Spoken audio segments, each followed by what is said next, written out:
जय श्री श्याम, जय श्री राम। दोस्तों, मैं आपका दोस्त प्रमोद सिंह तंवर वीआरबी एजुकेशन पर आपका हार्दिक अभिनंदन एवं स्वागत करता हूं। दोस्तों, आप सभी खुश होंगे, अच्छे होंगे। मैं यही मनोकामना करता हूं भगवान से कि आप हमेशा खुश रहो, अच्छे रहो और इस भर्ती में आपका सिलेक्शन हो जाए। डेफिनेटली इस भर्ती में सिलेक्शन होगा यदि आप हमारे से वीआरबी एजुकेशन प्लेटफॉर्म से कंटिन्यू जुड़े रहेंगे तो। दोस्तों, मैं आपके लिए मोशन जो चैप्टर था उसका सेकंड पार्ट लेकर आया हूं आपके सामने, जो है न्यूटन्स मोशंस लॉ। ठीक है दोस्तों, जो गति के नियम हैं आपके न्यूटन के दिए हुए, उनको आपको एक्सप्लेन करके मैं यहां पे समझाऊंगा न्यूटन ने कौन कौन से नियम दिए और इस नियम में कौन कौन से यहां से हमारे क्वेश्चन बन सकते हैं। तो law of motion of Newton वो हम पढ़ेंगे इस चैप्टर के अंदर। तो टॉपिक है आपका गति के नियम। गति के नियम, गति के नियम। ठीक है दोस्तों, तो टॉपिक है आपका न्यूटन की गति के नियम। न्यूटन की गति के नियम, न्यूटन की गति के नियम, law of motion of A Newton. दोस्तों, सबसे पहला क्वेश्चन तो यही बनता है, गति के नियम किसने दिए? तो गति के नियम न्यूटन ने दिए। वैज्ञानिक गति के नियम वैज्ञानिक न्यूटन ने दिए। वैज्ञानिक न्यूटन ने दिए।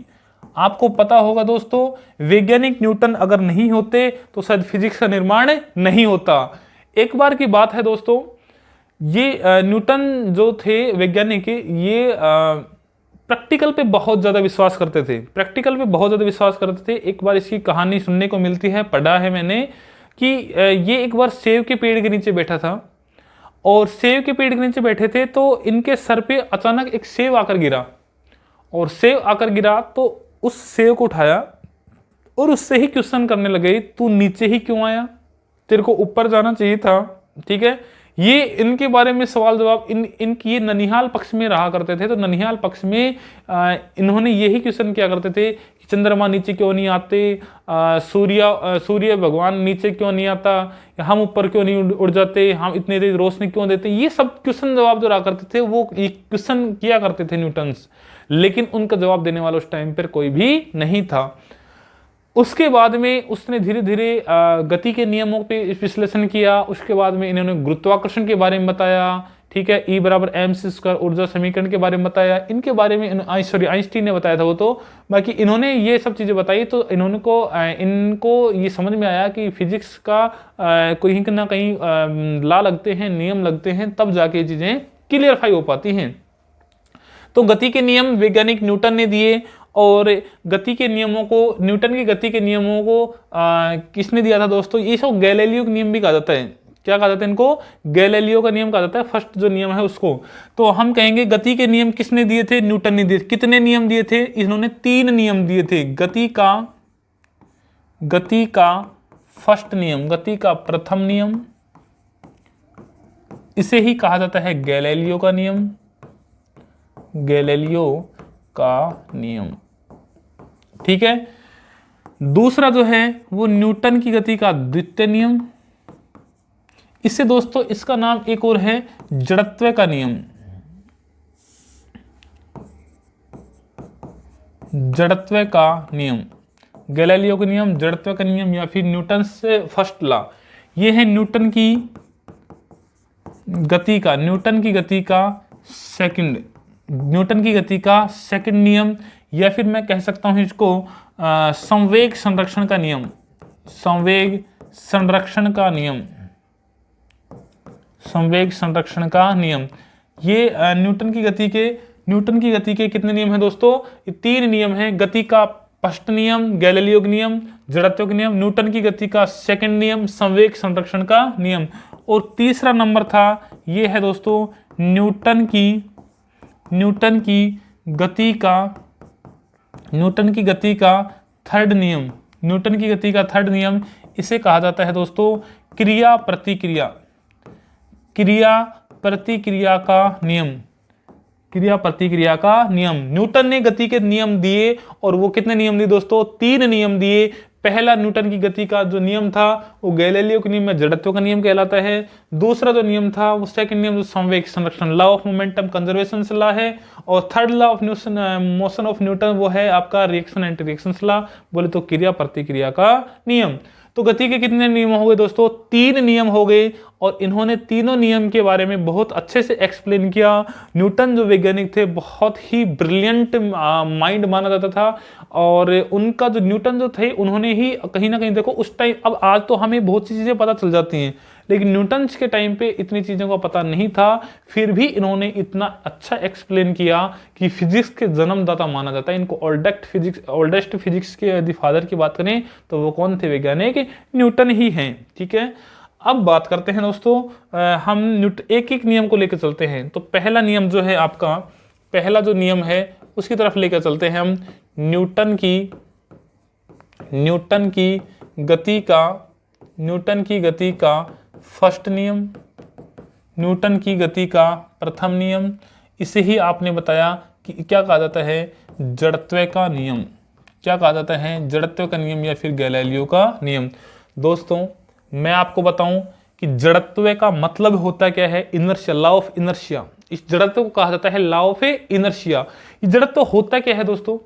जड़त्व का मतलब हम एक देसी भाषा में समझें तो किसी भी चीज का जड़ जमाना, किसी भी चीज का जड़ जमाने का मतलब ये हुआ कि स्टेबिलिटी यदि ज्यादा होगी तो उसमें जड़त्व क्या होगा? ज्यादा होगा। स्टेबिलिटी का मतलब ये है कि कोई चीजें स्थिर नहीं हो, स्थिर हो या नहीं हो इससे कोई फर्क नहीं पड़ता, स्टेबिलिटी होनी चाहिए उसके अंदर, वो उस चीज को कंटिन्यू कर रहा हो। इस चीज को लेकर अगर बात करें तो न्यूटन की गति का जो प्रथम नियम है वो उसी पर ही डिपेंड है, जड़त्व पर ही डिपेंड है। लॉ ऑफ इनर्शिया है तो इनर्शिया पे ही डिपेंड है। इनर्शिया होता क्या है? किसी वस्तु, कोई यदि वो वस्तु चल रही है तो चलती ही रहेगी, यदि कोई वस्तु रुकी हुई है तो रुकी रहेगी। कब तक रुकी रहेगी? जब तक भी उस पर एक्सटर्नल फोर्स काम ना करे, बाह्य बल काम ना करे, उसको जड़त्व कहा जाता है। तो जड़त्व स्टेबिलिटी है, चलने में भी और रुकने में भी। अगर वो इनर्शिया जो पैदा होगा, जनरेट होगा, उसी को हमने क्या कहा? न्यूटन की गति का प्रथम नियम कहा। तो इनके अकॉर्डिंग क्या दोस्तों? इनके अकॉर्डिंग जड़त्व 2 प्रकार का होता है। एक होता है स्थिर जड़त्व, एक होता है स्थिर जड़त्व और दूसरा होता है गतिक जड़त्व। एक होता है स्थिर जड़त्व और दूसरा होता है गतिक जड़त्व। स्थिर जड़त्व और गतिक जड़त्व के में फर्क क्या है? What is the difference between stable inertia end moment inertia? स्थिर जड़त्व का मतलब ये हुआ, मैं एक एक को अगर डिफाइन करूं तो बहुत अच्छा रहेगा। स्थिर जड़त्व और गतिक जड़त्व, इनमें फर्क क्या है? देखो लिख तो लेना, आप दोनों के प्रकार लिख लेना अभी, लेकिन मैं पहले इसको ही लिख लेता हूं, स्थिर जड़त्व को। जब कोई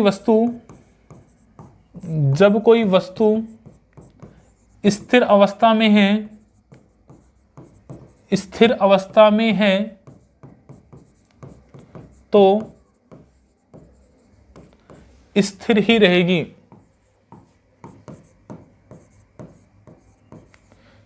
जब कोई वस्तु स्थिर अवस्था में है तो स्थिर ही रहेगी। यदि कोई वस्तु स्थिर अवस्था में है तो स्थिर ही रहेगी। कब तक? जब तक कि उस पर बाह्य बल नहीं लगाया जाए।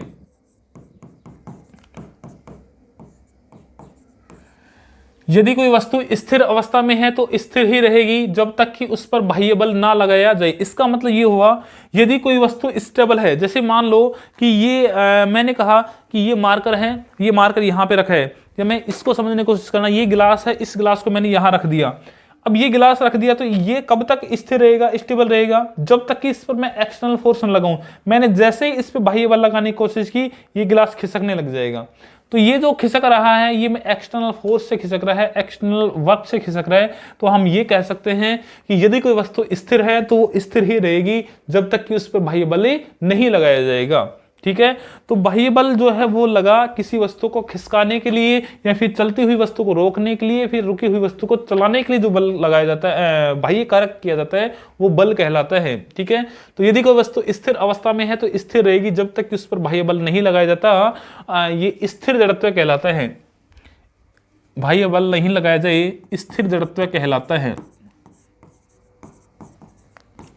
स्थिर जड़त्व कहलाता है। ठीक है, यदि कोई वस्तु स्थिर है तो स्थिर जड़त्व कहलाएगा। जैसे एग्जाम्पल बहुत सारे हैं। मान लो एक गिलास है, ठीक है, ये पानी का गिलास है। इस पानी के गिलास के ऊपर प्लेइंग कार्ड रख दें, हम ताश का पत्ता रख दें, उसके ऊपर एक सिक्का रख दें। ठीक है दोस्तों, हमने इस प्लेइंग कार्ड को, ताश के पत्ते को जोर से ऐसे टच किया तो ताश का पत्ता तो बाहर निकल जाएगा, कॉइन इसमें गिर जाएगा। क्यों? क्योंकि दोनों के दोनों स्थिर अवस्था में थे, स्टेबल थे, कॉइन भी, सिक्का भी और ताश का पत्ता भी। हमने किसको टच किया? ताश के पत्ते को। उस पे मैंने कम समय के लिए बहुत ज्यादा बल लगा दिया, आवेग इतना जनरेट कर दिया उस पे कि उसका जो कॉइन था ना, उसका कॉइन वो उसमें गिर गया। मतलब कि हमने काम किसके ऊपर किया? ताश के पत्ते पर, और कॉइन तो वो उसमें गिर गया कॉइन।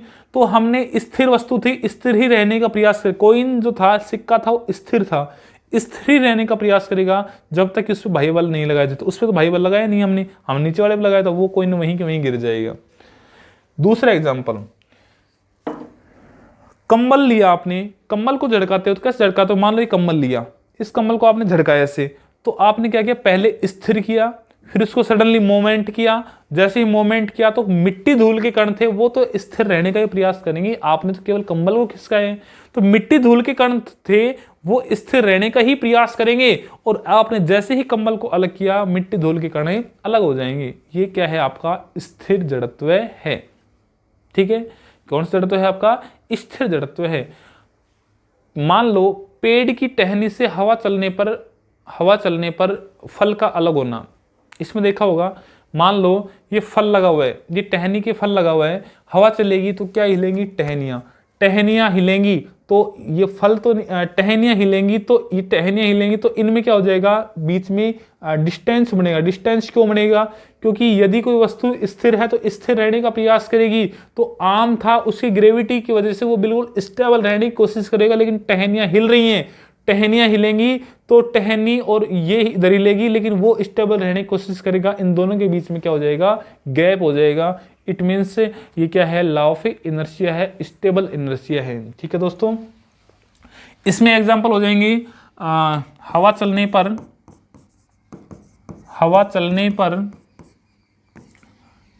टहनी से फल का अलग होना क्या है? स्थिर जड़त्व है। दूसरा, हवा चलने पर टहनी से फल का अलग होना। दूसरा, कंबल के झड़काने पर मिट्टी धूल के कण अलग होना। एक एग्जांपल और देख लेना। मान लो बस खड़ी हुई है, उसमें आप बैठे हुए हैं या फिर आप खड़े हुए हैं। ठीक है, अब जब आप भी खड़े हैं, बस भी खड़ी है, तो आप दोनों में कौन सा इनर्शिया है? Stable inertia. स्थिर अवस्था में हो आप, स्थिर जड़त्व है आपके अंदर। अब क्या किया? बस ड्राइवर ने अचानक से एक्सीलेटर पे पैर लगाया और बस को अचानक मोमेंट कर दिया, अचानक चलने लगी। बस जैसे ही अचानक चलेगी, आप पहले किस कंडीशन में थे? स्थिर अवस्था में, तो आप स्थिर ही रहने का प्रयास करेंगे। लेकिन बस आगे की तरफ चल पड़ी, आपकी स्टेबिलिटी किधर रह गई? पीछे की ओर। तो आप किधर झुकेंगे? पीछे की ओर। जैसे ही बस आगे की ओर जाएगी, आप किधर झुक जाएंगे? पीछे की ओर झुकेंगे। तो ये जो है स्टेबिलिटी है। ठीक है, ये स्थायित्व है। और ये जड़त्व कौन सा है? Stable inertia. जैसे ही कोई वस्तु आगे चल रही है, आप पीछे तरफ झुक रहे हैं। जैसे बाइक पे बैठे हैं, बाइक पे अचानक एक्सीलेटर दबाया, तो एक्सीलेटर दबाते किधर झुकते हैं? पीछे की ओर झुकते हैं हम। क्यों? क्योंकि हम वस्तु किधर चल रही है? आगे की ओर, और व्यक्ति किधर झुका? पीछे की ओर। क्यों? क्योंकि उसकी जो कंडीशन थी वो पहले पीछे की तरफ रह गई। ठीक है, स्टेबल इनर्शिया में ऐसा होता है। तो इसका एग्जाम्पल दूसरा मैं ये भी लिख सकता हूं क्या कि बस के अचानक चलने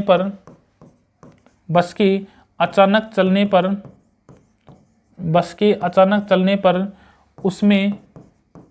उसमें बैठा यात्री का पीछे की ओर झुकना, उसमें बैठे यात्री का पीछे की ओर झुकना, पीछे की ओर झुकना,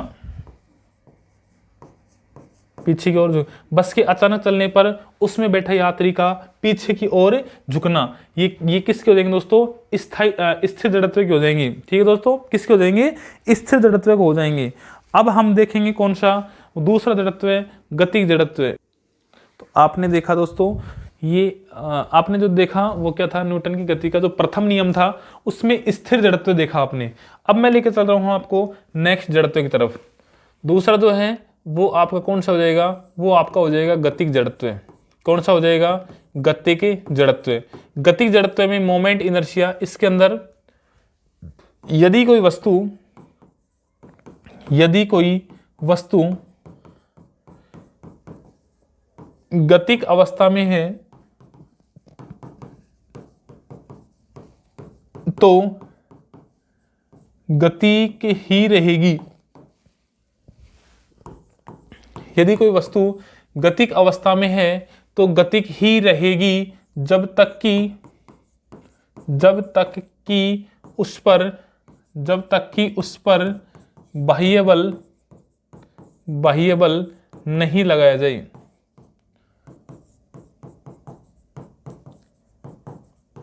ठीक है दोस्तों, यदि कोई वस्तु गतिक अवस्था में है तो गतिक ही रहेगी या गतिमान ही रहेगी जब तक कि उस पर बाह्य बल नहीं लगाया जाए। मान लो कोई वस्तु जैसे ट्रेन दौड़ रही है, ट्रेन दौड़ती रहेगी, भाई फ्रिक्शन को आपने जीरो मान लिया, घर्षण को यदि आपने जीरो मान लिया, F = 0 मान लिया, तो हम कहेंगे कि ट्रेन दौड़ती ही रहेगी जब तक कि उस पर बाह्य बल एक्सटर्नल फोर्स लगा के या फिर ब्रेक लगाकर नहीं रोका जाए, तब तक वो ट्रेन अपने आप से रुकने वाली नहीं है। तो मैं ये कहूंगा कि आपने जो देखा कि यदि कोई वस्तु गतिमान है तो गतिमान ही रहेगी जब तक कि उस पर बाह्य बल नहीं लगाया जाए। गतिक जड़त्व कहलाता है, गतिक जड़त्व कहलाता है, गतिक जड़त्व कहलाता है। ठीक है, इसमें दोस्तों गतिक जड़त्व के अंदर आपने देखा होगा कि कुछ एग्जाम्पल्स पेपर में पूछे जाते हैं, जैसे नंबर 1, चलती हुई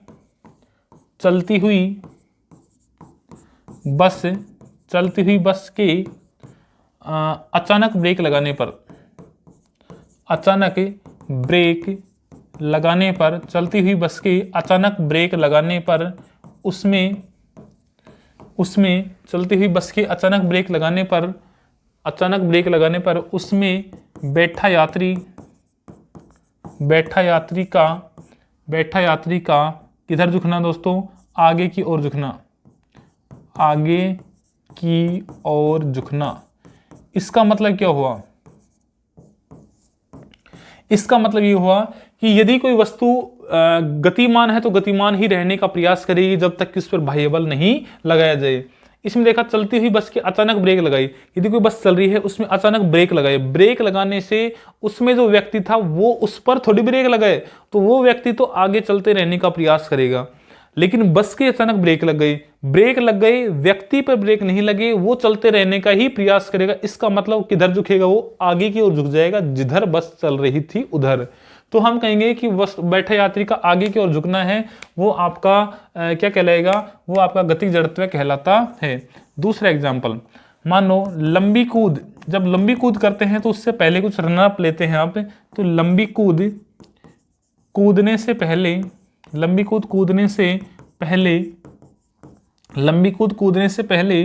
कुछ दूरी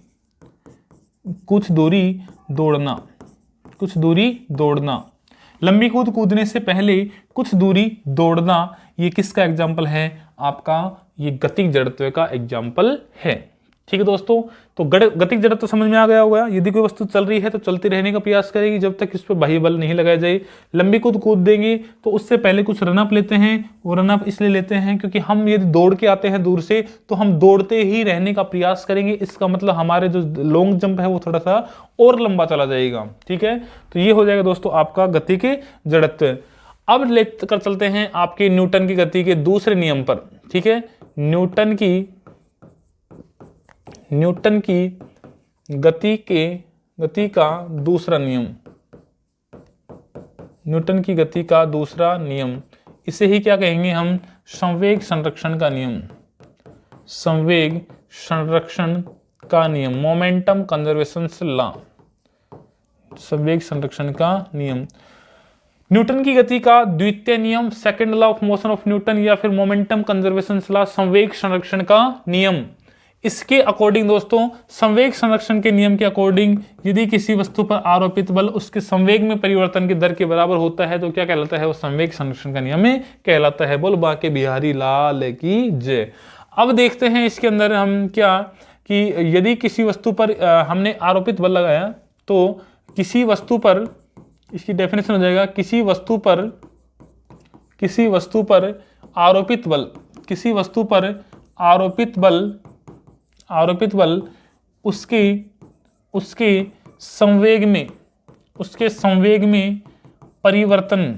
संवेग में परिवर्तन की दर के, उसके संवेग में परिवर्तन की दर के समानुपाती होता है, समानुपाती होता है, डायरेक्टली प्रोपोर्शनल होता है फोर्स के क्या, change of rate of momentum, इसके बराबर हो, इसके समानुपाती होता है कौन, फोर्स। तो इसका मतलब क्या हुआ दोस्तों कि संवेग में परिवर्तन की दर की समानुपाती होता है फोर्स समानुपाती होता है। मैं किसकी बात कर रहा हूँ, फोर्स की। फोर्स समानुपाती है किसके, आपका संवेग में परिवर्तन के समानुपाती। संवेग में परिवर्तन क्या होते हैं,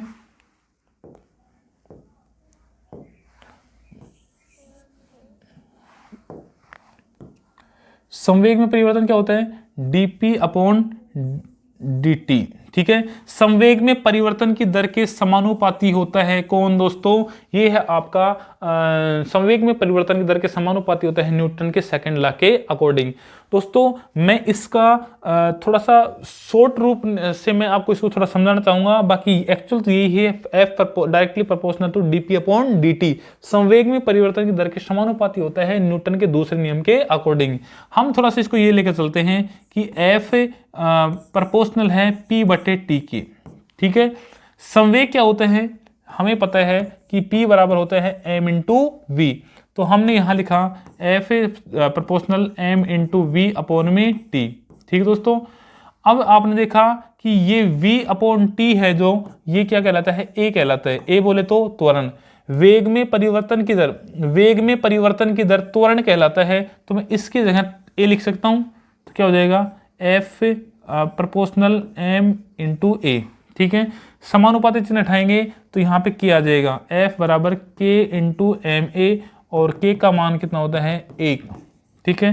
तो F का मान कितना जाएगा दोस्तों MA। आप इसको दिल पर मत लेना, आपको कुछ भी याद नहीं रखना, आपको तो एक डेफिनेशन याद रखनी है, किसी वस्तु पर आरोपित बल, अप्लाइड जो फोर्स है वो उसके change of rate of momentum के क्या होता है, डायरेक्टली प्रोपोर्शनल होता है, सीधा समानुपाती होता है। उसके जितना हम बल लगाएंगे उतनी ही ज्यादा चीजें गति करेगी।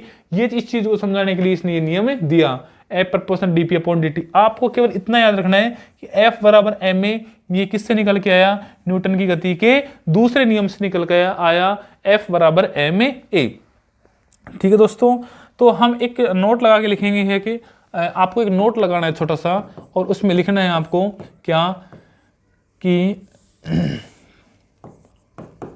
बल की परिभाषा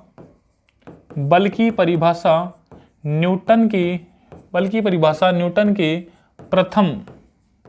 प्रथम नियम से जबकि बल का सूत्र, ये भी बल का सूत्र ही तो आया था, बल का सूत्र, फॉर्मूला या फिर व्यंजक न्यूटन के सेकंड नियम से, बल का सूत्र या व्यंजक न्यूटन के सेकंड नियम से प्राप्त होता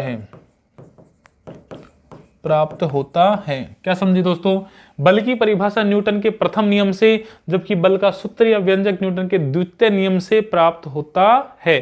किसकी बात कर रहा हूं मैं, कि न्यूटन के नियम की बात कर रहा हूं, ये व्यंजक के बल की परिभाषा की बात कर रहा हूं। बल की परिभाषा क्या थी, अभी थोड़ी देर पहले हमने समझाया था, बल की न्यूटन के पहले नियम में, कि यदि कोई वस्तु स्थिर है तो उसको गतिमान करने के लिए फोर्स लगाना पड़ेगा, यदि कोई वस्तु रुकी हुई है तो गतिमान करने के लिए फोर्स लगा लिया। कोई चलती हुई वस्तु को रोकेंगे तो भी फोर्स लगाना पड़ेगा।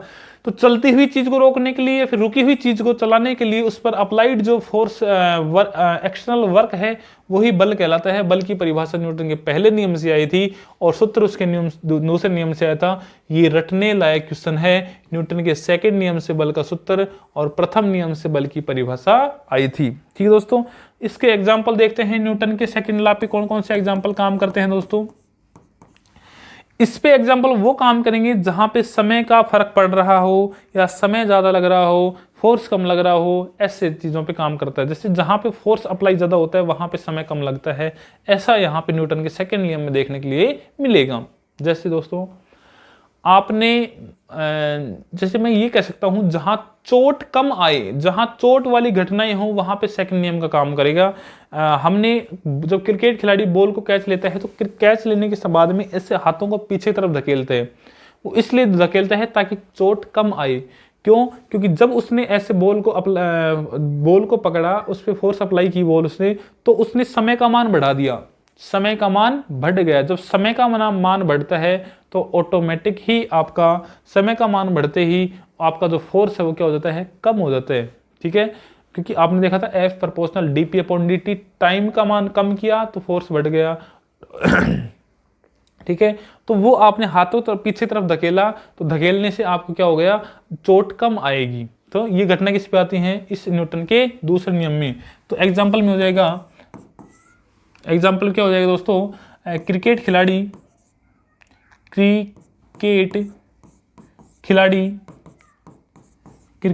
द्वारा बॉल कैच करते समय हाथों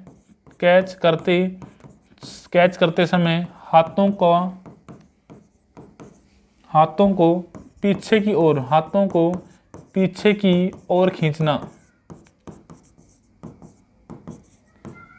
खींचना ताकि चोट कम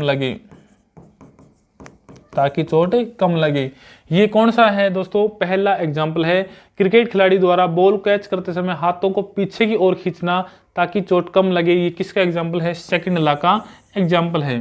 ठीक है दोस्तों, दूसरा, एक पक्के फर्श पे कूदो, एक कच्चे फर्श पे कूदो, चोट ज्यादा किस पे आती है, पक्के फर्श पे, क्योंकि उस पे टाइम नहीं बढ़ पाता है इसलिए चोट ज्यादा आती है। चोट कम लेनी है तो टाइम ज्यादा आई। टाइम ज्यादा कैसे आएगा, जैसे ही कोई व्यक्ति छत से गिरेगा या कूदेगा तो नीचे दोनों तरफ फर्श बराबर है। मान लो ये छत है, आपका रूफ है ये, ठीक है, और यहाँ आप गिरने की कोशिश कर रहे हैं, ये मान लो पक्का फर्श है और ये मान लो आपका कच्चा फर्श है।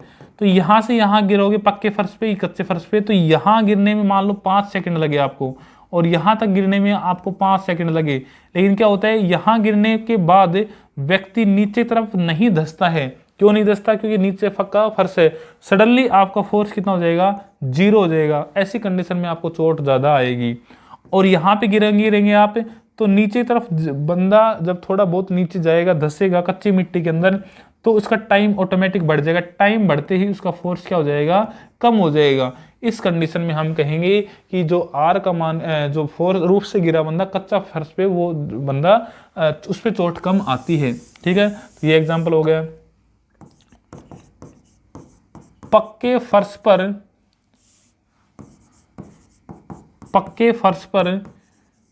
कूदने से कच्चे फर्श की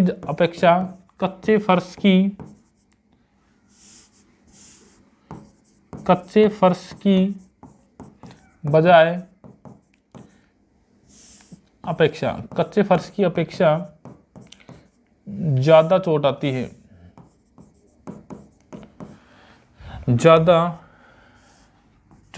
है, क्या समझे? पक्के फर्श पर कूदने से कच्चे फर्श की अपेक्षा ज्यादा चोट आती है। ये न्यूटन का कौन सा नियम कहता है दोस्तों, ये दूसरे नियम कहता है। एक एग्जांपल और भी, आभूषण कांच या चीनी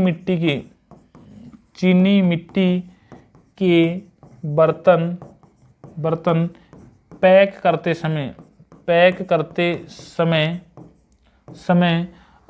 समय घास फूस या कागज कागज में लपेटा जाता है, में लपेटा जाता है, लपेटा जाता है। कांच या चीनी मिट्टी के बर्तन पैक करते समय घास फूस या कागज में लपेटा जाता है ताकि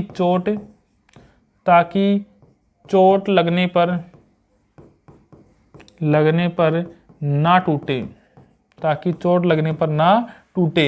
ये किसकी बात कर रहा हूं मैं? ये कर रहा हूं मैं second law of motion of Newton की बात कर रहा हूं कि ऐसे कंडीशन में हमें क्या होता है, जैसे ही कोई कांच का बर्तन है, एक तो उसको डायरेक्ट गिरे, एक वो थर्माकोल की शीट के अंदर रहते हुए गिरे, तो वो डायरेक्ट कांटेक्ट में फर्श के आते ही ब्रेक हो जाता है, जबकि उसमें डायरेक्ट कांटेक्ट नहीं आता, टाइम का मान बढ़ जाता है, क्योंकि पहले जो चोट आती है किसको आती है? थर्माकोल की शीट को आएगा, वो शॉक एब्जॉर्ब करेगी और शॉक एब्जॉर्ब करके शीशे के पास पहुंचाएगी, वहां तक उसका कम हो जाता है। ऐसे ही हमारे शॉकर में होता है, गाड़ी के ब्रेक, जो बाइक के कार के जो शॉकर होते हैं, जो शॉक एब्जॉर्बर कहलाते हैं, उनमें भी ऐसा ही होता है। वो शॉक एब्जॉर्बर जो हैं वो शॉक एब्जॉर्ब कर लेते हैं, जिससे चोट कम पहुंचती है। वो सब किस पे काम करते हैं? Second law of motion of Newton में बात कर काम करते हैं। एक और भी एग्जांपल कि कांच के किसी शीशे पर कांच पर एक गोली दागी जाए, एक पत्थर दागा जाए, तो उसमें शीशे पे गोली दागने से गोली आर पार हो जाती है, शीशे पे पत्थर दागने से शीशा टूट जाता है। ये भी इसी एग्जांपल को कवर करता है, ठीक है, सेकेंड लॉ ऑफ मोशन को। तीसरा नियम है जो न्यूटन की गति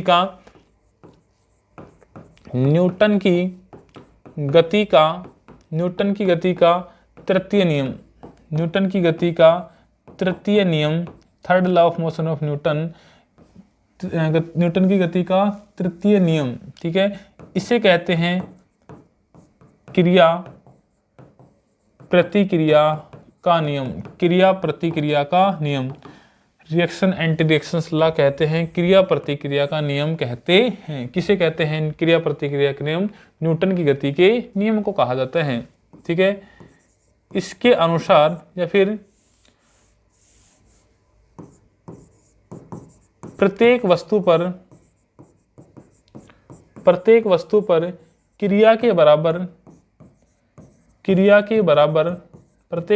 क्रिया के बराबर विपरीत दिशा में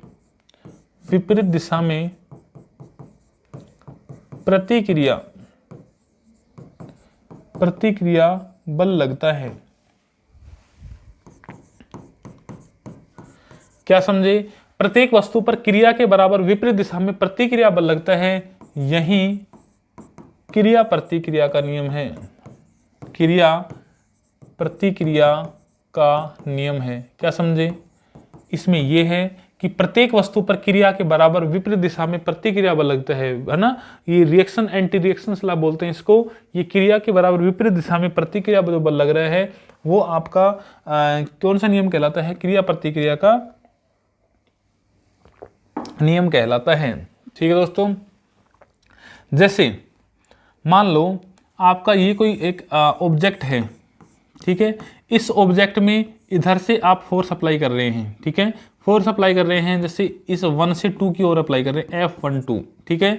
तो ये बॉडी भी आपके ऊपर एक फोर्स अप्लाई करती है, वो F2 से 1 की तरफ काम करती है। जब तक ये दोनों बराबर रहते हैं तब तक वस्तु किधर भी नहीं खिसकती है। इसका मतलब F12 इज इक्वल टू होता है F21 के, लेकिन डायरेक्शन इसकी माइनस में जो दिखा रहा हूं मैं, ये माइनस नहीं है, ये नेगेटिव डायरेक्शन है। जिस डायरेक्शन में F12 काम कर रहा है उसके जस्ट अपोजिट डायरेक्शन में काम कर रहा है F21। क्रिया के बराबर विपरीत दिशा में जो प्रतिक्रिया बल लग रहा है वो आपका क्या है? क्रिया प्रतिक्रिया का नियम है, न्यूटन्स थर्ड लॉ है, ठीक है दोस्तों। इस पे जो एग्जांपल्स बनते हैं वो एग्जांपल देख लीजिएगा। प्रत्येक वस्तु पर क्रिया के विपरीत दिशा में प्रतिक्रिया बल लगता ही है। एग्जांपल देखना,